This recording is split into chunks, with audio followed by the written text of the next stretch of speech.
Hey guys, Brian from JB Custom Woodworking here again. I want to do a follow-up video on the Compass ST1500 sliding table that I have on my new Harvey saw.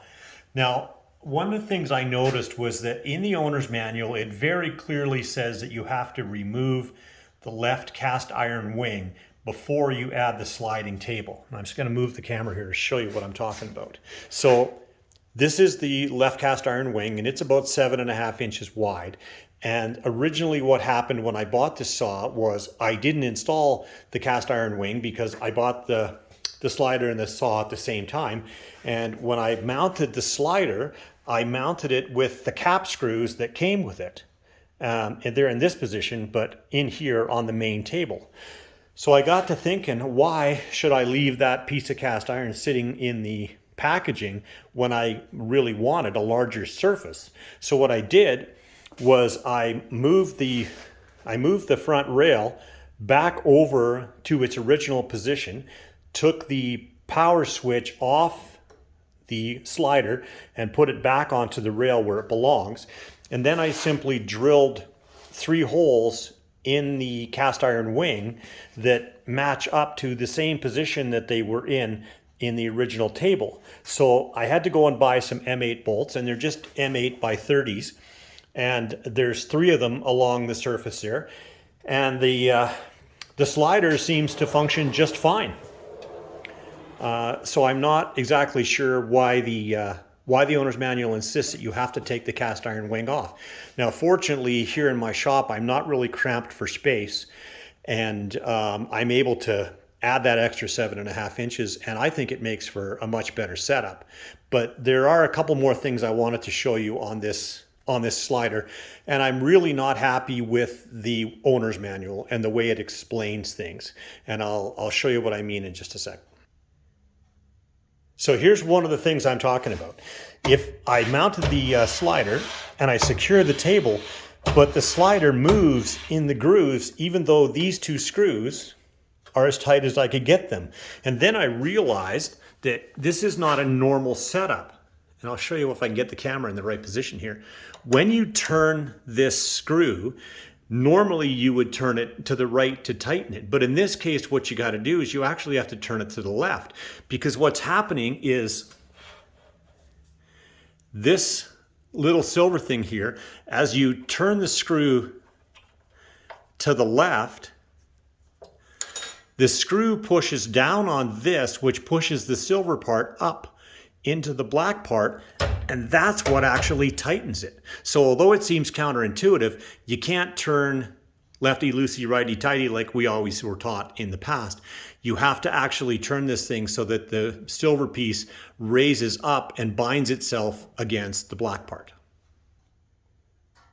Now, one of the other things you'll notice that is different from my setup than traditionally is this knob here. Now, this knob actually came off my Compass miter gauge, and the reason I put it on here is I'm waiting for Harvey to get back to me with an answer to the question, why doesn't this fence lock in the 0 position? And the only way I can get it to lock in the 0 position is by adding this second knob.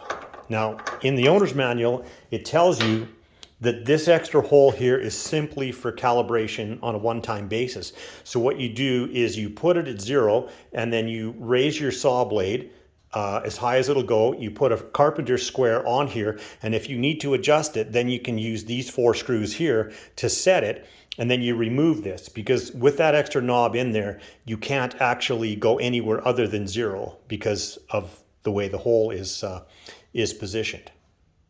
Now, one of the other things I don't quite understand yet is the way I've got it set up here is the way it shows in the owner's manual. Now, you'll see there's 4 grooves. There's 1 here, 2, 3, and 4. And this setup takes 2 of the grooves. So you put the main body into the first groove, and you put the slider, the adjustment part, into the second groove. But there's no reason why you can't also put this into this section and use groove number 3 and 4. And just hang on one sec while I switch that, and I'll show you what I mean. So now, as you can see, I've taken the thing from being in groove number 1 and 2, and now it's in groove number 2 and 4. And other than the fact that the whole assembly is moved over 6 inches, I can't see any reason why it wouldn't work. And I'm just wondering if anybody out there has any suggestions as to if this makes a difference which slot we run it in, or if it's just two different ways to do this. The other thing I noticed was that this extension on the outside, which is the support wing for longer pieces, when you put this out of the box, this support wing is actually on this side pointing backwards. And I understand that the logic for that is so that you can keep this, it fits better in the packaging, but nowhere in the owner's manual does it tell you to flip that thing around, even though it does now make perfect sense that, that it would be there for an outfeed support. And the other thing that I'm really curious about is these adjustment rulers. Now, I ordered the Imperial one and they sent me the metric one. So I had them send me new rulers. So I got this ruler and this ruler replaced. But what I can't quite figure out is why these things are movable and how you properly set this up so that it is accurate. And the relationship between this first ruler and the second ruler. And there, nowhere in the owner's manual does it go anywhere into this, and I haven't seen anything on the internet that that explains this. So if anybody has any thoughts on this, or maybe it's just something obvious that I'm missing, please get back to me in the comments, and together we'll all get a little bit stronger. So far, overall, I really like the functionality of this sliding table, and I think it's going to be a really good thing for my shop and the things that I build. So it's really just, there's a couple of things that I haven't quite figured out and that I'm just getting used to. I think I'm going to take the entire table saw and raise it up on a platform. It's sitting at about 34 inches right now, and that's just a little bit too low for my comfort level. One of the other things I noticed, on this side you'll see that I've got the outfeed table. Now on this outfeed table, it's not quite long enough, and I can't quite figure out why they haven't made it longer. I'd like to see it at least 36 inches long, and right now I think it's about 22 inches, and it just doesn't provide enough support for longer pieces that are going through the saw.